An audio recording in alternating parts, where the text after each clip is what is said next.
Patuloy ang pagdating ng mga pasahero sa Manila North Harbor Terminal na balik normal na ang operasyon ngayong araw. Kumustahin natin ang sitwasyon doon sa ulat on the spot ni Chino Gaston. Chino! Tama ka dyan, Rafi, no? Nakaalis na nga ang 4 na barko ng isang passenger ship company na naantala ang biyahe dahil sa masamang panahon dulot ng bagyo nitong mga nakaraang araw. Back to normal ang operations dito sa Manila North Harbor Terminal matapos bawiin ng Philippine Coast Guard kagabi ang no-sail order dahil sa pagbuti ng panahon sa Mindanao at Visayas.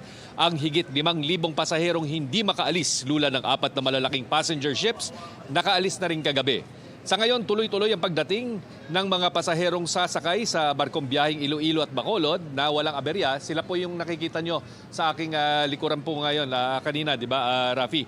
Ang problema lamang dito ay dahil naipit nga ang kanilang barkong sasakyan dyan sa may Visayas dahil sa no sale order policy ay inihintay ito. Bagamat nakatakdang dumating naman daw ito alas 2 mamayang hapon. Sa datos ng Philippine Coast Guard, naabot na sa higit 20,000 na mga pasahero ang na-monitor na baalis ng mga pandalan sa buong bansa matapos manumbalik ang operations sa pagbawi ng storm signal sa Visayas at Mindanao.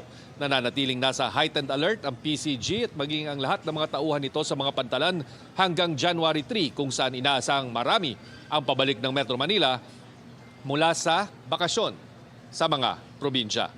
Rafi, ang problema lang dahil diling nga ng isang araw yung biyahe ng ilang barko ay tiyak na may domino effect daw ito sa mga scheduled na mga biyahe sa mga darating na araw. Kaya ang payo ng PCG sa mga pasaherong babiyahe habang papalapit ng Pasko, i-check po ng mabuti at yung shipping company po or yung passenger company ng inyong mga barko ay inyong tawagan para malaman kung naurong or napalitan yung mga schedule sa mga darating na araw. Rafi. Maraming salamat, Chino Gaston.